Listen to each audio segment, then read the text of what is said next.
There's a truth most people never confront. Your mind is not automatically on your side. It wasn't built to make you successful. It was built to keep you safe. Its job is survival, not greatness. So when you dream of doing something bold, something extraordinary, your mind immediately resists. It whispers reasons why you shouldn't. It shows you every possible failure. It floods you with doubt, hesitation, and fear, not because you can't do it, but because it wants to protect you from discomfort. And that's where most people lose the battle. They listen. They negotiate. They let the voice of fear sound more reasonable than the call of destiny. But those who rise above mediocrity learn one powerful skill. They have command their minds. They stop negotiating and start directing. They treat their mind like a loyal but undisciplined servant that must be trained through repetition and instruction. You see, belief doesn't come from chance. It's the result of mental conditioning. The same way muscles grow through resistance, belief strengthens through deliberate mental control. When you wake up and tell yourself, "I will do it," you're not just speaking words, you're issuing orders to your subconscious. Every command, when repeated with emotion and conviction, reshapes the way your brain operates. Science now confirms what the greatest thinkers understood long ago. The mind responds to the dominant voice it hears most often. If that voice is fear, your actions will shrink. If that voice is faith, your actions will expand. That's why you must speak to yourself with absolute authority. Never say, "I'll try." The moment you say, "Try," you introduce doubt. Replace it with, "I will." Never say, "I hope." Replace it with, "I expect." Language is the programming code of the mind. Every word carries energy. Every thought plants a seed. Over time, these seeds grow into habits, and those habits define your destiny. But commanding your mind isn't just about positive affirmations. It's about emotional alignment. You must feel what you say. You must make belief visceral. When you say, "I am capable," it must echo in your chest, not just your head. When you say, "I will win," your tone must leave no room for contradiction. The mind cannot resist conviction that's emotionally charged. It begins to accept that belief as reality, even before results appear. And here's the paradox. The more you command your mind, the more it begins to obey you automatically. What once felt forced becomes natural. Confidence becomes your default setting. You stop asking, "Can I?" and start declaring, "Watch me." The internal resistance fades because you've built new neural pathways, new habits of thought that serve your progress instead of sabotaging it. So understand this: the war for belief is not fought in the world around you, it's fought within. Every time you choose strength over self-doubt, you take ground. Every time you refuse to listen to fear, you claim more power. The mind will always test you. That's its nature. But the moment you decide to lead it, rather than be led by it, you reclaim your freedom. Because belief is not a feeling that finds you, it's a command you issue. The question is not if your mind will obey, it's whether you're willing to give the order. You cannot force yourself to believe in a dream you cannot see. The human mind doesn't move toward vague wishes. It moves toward vivid images. That's why clarity is power. Until your vision becomes sharper than your current reality, belief will always feel like a struggle. You can repeat affirmations all day long, but if you don't have a clear picture of what you're affirming, your mind won't follow. The subconscious mind needs direction, and direction comes from vision. Something specific, something detailed, something emotionally charged. Think about it. Everything ever created began in someone's imagination first. The airplane existed in the mind of a man long before it existed in the sky. The skyscraper stood in the architect's thoughts before it ever touched the clouds. The same principle applies to you. Before success can exist in your hands, it must first exist in your mind with such intensity that your subconscious begins to treat it as reality. The reason most people fail to believe in themselves is not because they lack ability. It's because their inner picture of what they want is blurred, incomplete, and uncertain. When the vision is weak, the mind hesitates. But when the vision is clear, the mind becomes obedient. You start to move not from pressure but from pull. The vision itself begins to attract you, to magnetize your actions, to wake you up early and keep you up late, not because someone told you to, but because something inside you refuses to rest until it becomes real. That's why you must design your vision deliberately. You must see it, feel it, and live it long before the world recognizes it. Close your eyes and walk through your dream as if it's already done. What does your life look like when you've achieved it? How do you carry yourself? How do you speak? How do you think? The clearer the picture, the stronger the pull. The mind cannot resist what it can vividly imagine. But clarity is not a one-time event. It's a daily discipline. Every morning, you must revisit your vision. Remind yourself of it when the noise of the world tries to drown it out. Write it, speak it, visualize it until it becomes part of your identity. Because when the picture of your future becomes stronger than the memory of your past, belief becomes automatic. You begin to act like the person you intend to become. You stop chasing success and start aligning with it. And here's the deeper truth. Vision is not just about seeing what you want. It's about seeing who you must become to deserve it. It demands growth, sacrifice, and transformation. Your belief grows as you grow into the image you've created. When your vision is connected to purpose, doubt loses its power. You stop asking if it will happen and start focusing on how you will make it happen. So, take control of the movie playing in your mind. Rewrite it until it excites you, until it calls you forward, until you can feel its reality pulsing in your veins. Because the clearer you see your future, the easier it is to believe in it. And when belief becomes effortless, action becomes unstoppable. See it first. Live it next. The world will only believe in you after you've believed in the picture you built within. Fear is the invisible wall that stands between who you are and who you're meant to become. It disguises itself as reason, logic, and caution, whispering in your mind, what if you fail? What if you're not ready? What if you lose everything? But the truth is, fear isn't your enemy. It's your teacher. It's the signal that you're standing at the edge of growth. The moment you feel it, it's proof that you're moving beyond your comfort zone into the territory where transformation begins.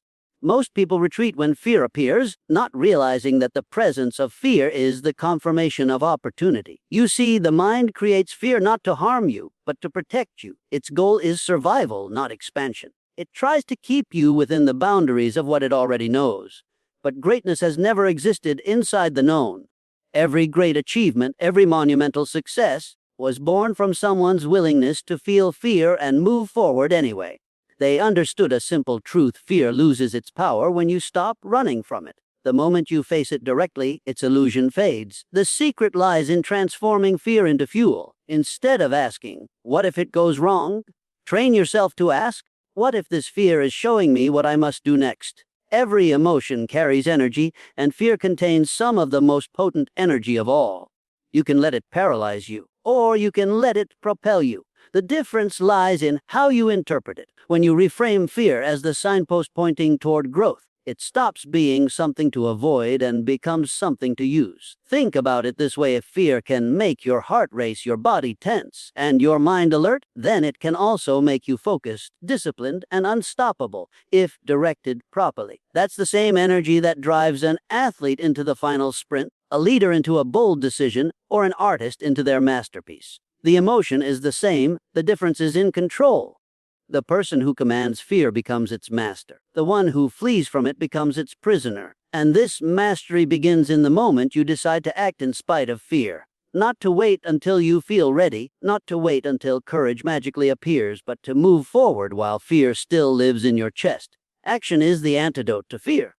The more you act, the weaker fear becomes. The mind realizes that what it imagined as impossible is actually survivable, even empowering. Each step taken through fear adds another brick to the foundation of belief. You'll discover that fear was never trying to stop you. It was trying to prepare you. It sharpens your awareness, tests your commitment, and asks you this one defining question: how much do you really want it?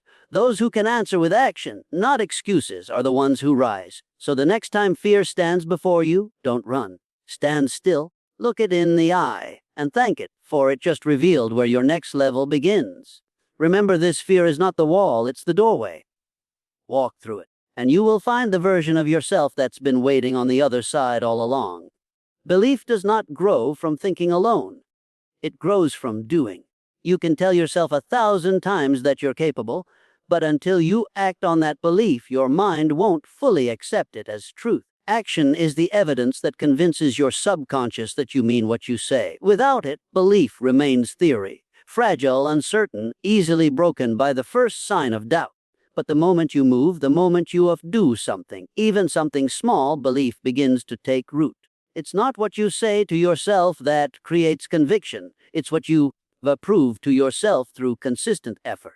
The reason most people struggle to believe in themselves is because they wait for confidence before taking action. They think belief comes first and action comes later. But it's the other way around. Action creates belief. You cannot wait to feel ready. You become ready by doing. Every small step you take builds a silent kind of strength, a private record of victories that no one else can see, but your subconscious remembers. That memory becomes your internal proof, your personal testimony that you can rely on yourself. And that proof is what transforms mere motivation into true belief. Start small. Don't underestimate the power of a single disciplined act done every day. Each time you do what you said you would do, whether it's waking up earlier, working on your craft, or pushing through discomfort, you send a signal to your mind, I am in control. The repetition of that message rewires your brain to expect success rather than fear it. Momentum is built not from massive leaps, but from steady, deliberate motion. This is how all great builders of destiny operate. They begin with motion, even when the outcome is uncertain. They understand that perfection is an illusion, and that progress is the only real path forward. Every action, no matter how small, compounds over time. The small wins gather energy, and that energy becomes belief. You begin to see that your efforts produce results, that your persistence creates change, that your willpower has power. And once you start seeing the results of your own discipline, something shifts deep inside. You no longer need external validation because your results become your evidence. The mind cannot argue with evidence. When it sees that you follow through, that you make progress, that you overcome resistance, it starts to believe automatically. This is why belief built through action is unshakable. It's grounded in experience, not imagination. So don't wait for perfect timing. Don't wait for the ideal mood or a lightning bolt of inspiration. Move first. Let the act itself generate the feeling. That is the secret of all achievers. They act into belief. They don't sit around convincing themselves they can. They prove it through relentless motion. And every time they act, the voice of doubt grows quieter until one day it disappears altogether. Understand this action is the language of belief. It's how you speak to your own mind, how you earn your own trust, how you build unstoppable momentum. If you want to believe in yourself, start by giving yourself reasons to believe. Don't wait for belief to knock on your door.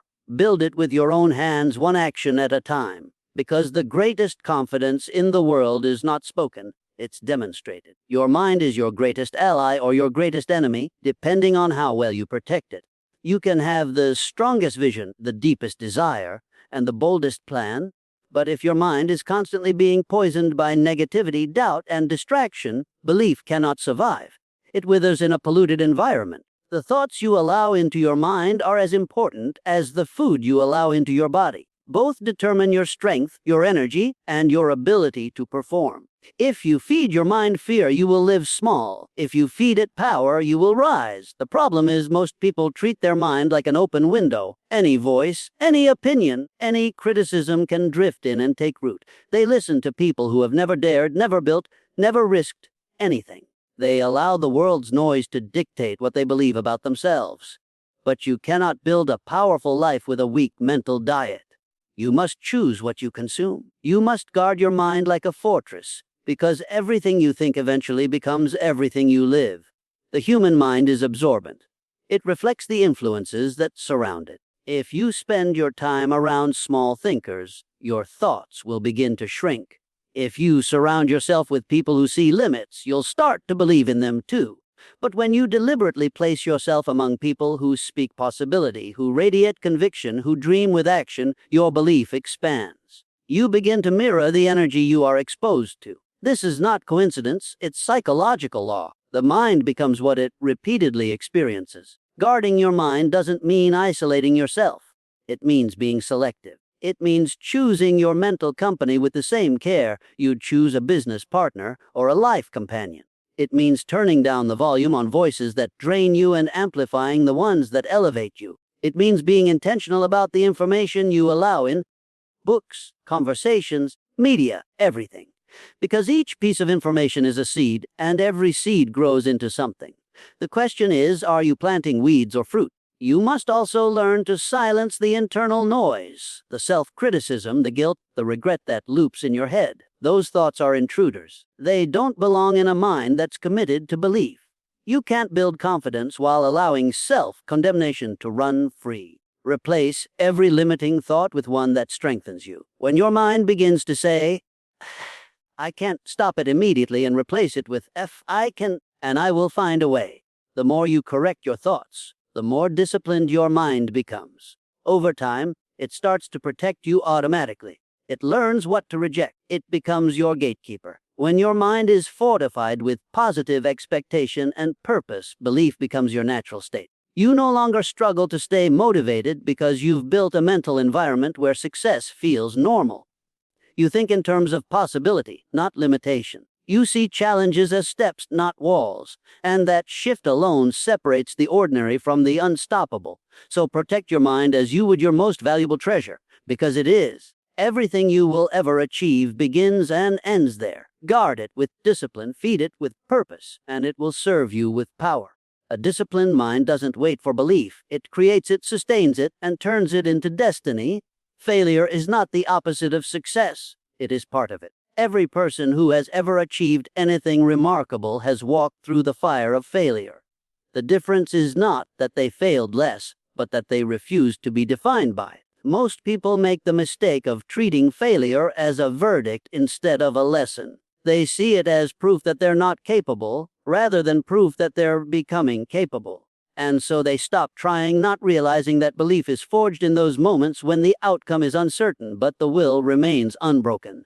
When you decide that failure is not final, you take away its power to control you. You stop fearing it, and when fear disappears, your potential expands.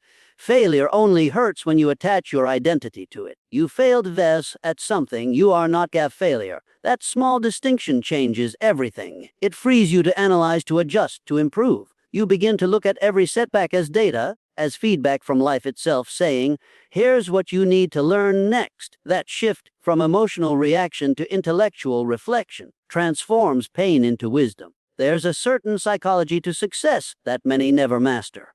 They chase perfection, thinking it will protect them from failure. But perfection is a trap. It prevents movement. The mind that seeks perfection is afraid to act. It wants guarantees before taking a step. Yet the truth is, growth only happens through imperfection. You cannot refine a skill you never practice. You cannot improve a plan you never execute. The only way to become unstoppable is to act, fail, learn, and act again. Each cycle strengthens your resilience, sharpens your clarity, and deepens your belief. When you begin to see failure as a teacher, it becomes one of your greatest assets. Every disappointment carries a lesson that success can't teach you. Success makes you confident, failure makes you wise. Success feeds the ego, failure strengthens the soul. It humbles you, tests your patience, and forces you to depend on inner conviction instead of outer approval. That's where real belief grows, not in victory, but in the struggle that leads to it. You must also understand that temporary defeat often hides permanent gain. Sometimes what looks like loss is simply redirection. Life doesn't deny you, it prepares you. The door that closes today may be the protection that saves you tomorrow. The path that collapses beneath your feet may be steering you toward higher ground, but only the mind that refuses to quit can see it.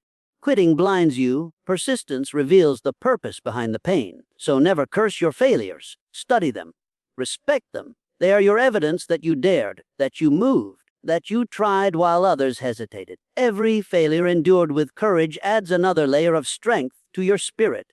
It shapes your character, disciplines your emotions, and builds the mental armor needed for greatness. When you reach that point where no setback can shake your belief, you become dangerous to mediocrity. You are no longer a person who merely hopes. You are a person who knows. You've seen the worst, and yet you keep moving. That's when you truly become unstoppable. So remember this, failure is not your enemy. It's your initiation. It's life's way of asking if you still believe. And the only answer worthy of your destiny is yes, always yes.